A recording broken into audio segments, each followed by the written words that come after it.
Hi everyone, I'm Annette, and this is one of my all-time favorite videos to make because it's the single most important tool you can use to have better finds than other sellers. If you learn to develop your eye for finding those special high-end treasures, even your average sold price point is going to go up. Yay! Flippin' high agree. One of the reasons I decided to make this video is because I know a lot of eBay sellers, especially through the years.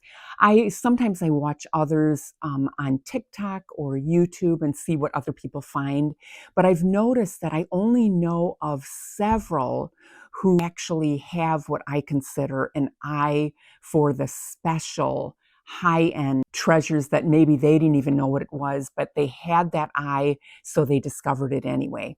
Throughout this video, I'll be showing you some exceptional scores I've made and what it was about the item that first drew me in the first place. You'll get to see how I go about hunting. Let's start with color. It sounds simple, right? But you would be shocked how often luxurious colors, super bright colors mean big money. And I'm going to give you a couple examples here. Here are two recent sales I made. One was I was at a yard sale and I saw this bright orange 1970s flip alarm clock. I only paid $3 for it. I also spotted this toy, knew nothing about it other than the bright neon colors caught my attention, and it just looked vintage to me. He was asking 10, I offered 5 and he took it. And the last example is this. I spotted this piece of glass. The pictures don't even do it justice, actually. It had metallic in there. It was just really a wow piece. I did pay $20 for it, but it sold for over $100. Easy sale. So get curious about colorful things with brilliant, beautiful colors, and try testing this out at the next sale you go to. Now let's talk about retro graphics and old packaging. Can you recognize those old graphics? You want to make sure it's not a reproduction by either checking the date on the package or comping it in some way. But if you find true vintage retro items with amazing graphics, chances are really good that item will sell. Here's a retro 1970s bumper sticker I found. Not huge money, but super easy sale. I found it because I could tell it was retro graphics. Long before I even knew that Johnson's wax sold so well, it was the old graphics that caught my attention, also because it was a metal can and not plastic.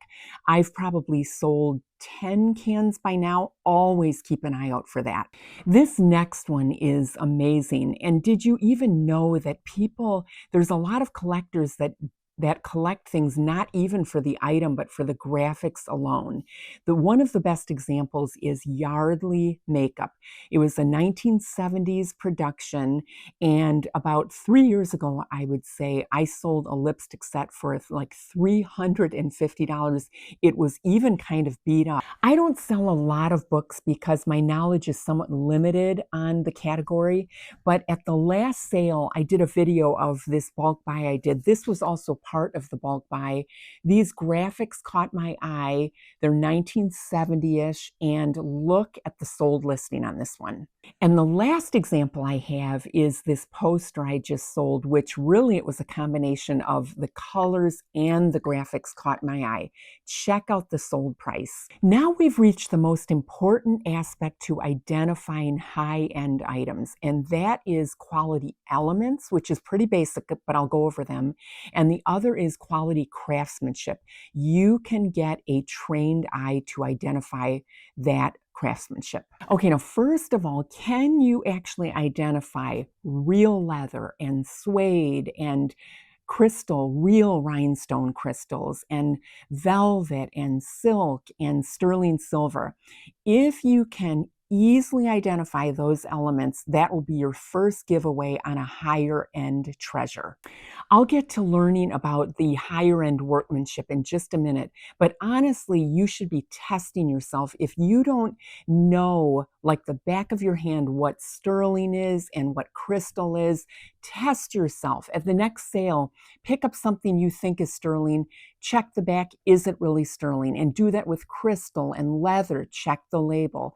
Keep testing yourself because the more you know those elements quickly, you'll be finding higher end items. Let me show you some examples of some amazing things I found because of the craftsmanship or the elements that I just spoke about. Here's another example of me recognizing beautiful elements and not the brand. I knew that Lalique makes beautiful high-end crystal, but I spotted this belt at a recent sale. Hopefully you can see this amazing belt buckle. It's a frosted crystal. I could tell it was crystal.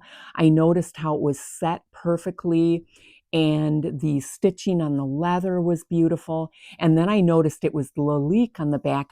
I only paid $2 for this, and check out this sold listing of a belt just like it. You've probably seen a million vintage planters. They don't really sell. There's way too many of them on eBay. But I spotted this planter. It was only $3. And what stood out to me was its exceptional painting. It had more detail than others. It was precision painting.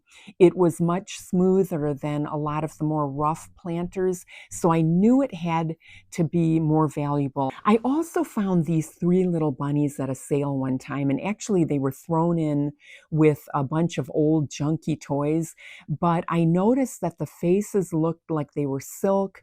Again, the painting on the faces was really beautiful and precise, very well done. So I did pick them up. I don't remember what I paid for them, and all three of them sold overnight. Miniatures is another huge collectible category. The secret to making more money on miniatures is precision, precision, precision. The true artist pieces that are really finely painted or just constructed very, very well. And I recently sold this tiny little wood carved Henri. Henri sells okay, but these miniatures sell even better. And look at how perfect it is. This last example is one of the better sales I've had. I was at a yard sale, believe it or not, and this young person was selling really good antiques for about $1 each is all she charged me. But I really zeroed in on this exquisite old sewing box. It had to be 150 years old, but it was lined in silk and sewn perfectly. And I think it had pearl button knobs and inlaid wood. Now look at what I sold it for, and that is every reason you need to keep an eye out for quality. So I hope this information has been really helpful for you. And by the way, there are lots of eBay sellers that say, why are those YouTubers giving away all of the secrets? This is what's really going on. Of all the decades I have been doing this, I know of maybe 2 people personally who have expanded beyond just selling video games, just selling clothes. You know what I'm talking about, but so few want to learn more, grow their business, grow their average sold price point. So think about that. I hope you're one of those that wants to keep learning. I could talk about this stuff forever because what is more thrilling than talking about all the good scores we make as resellers? But in the meantime, thank you so much for watching, and I'll see you next time.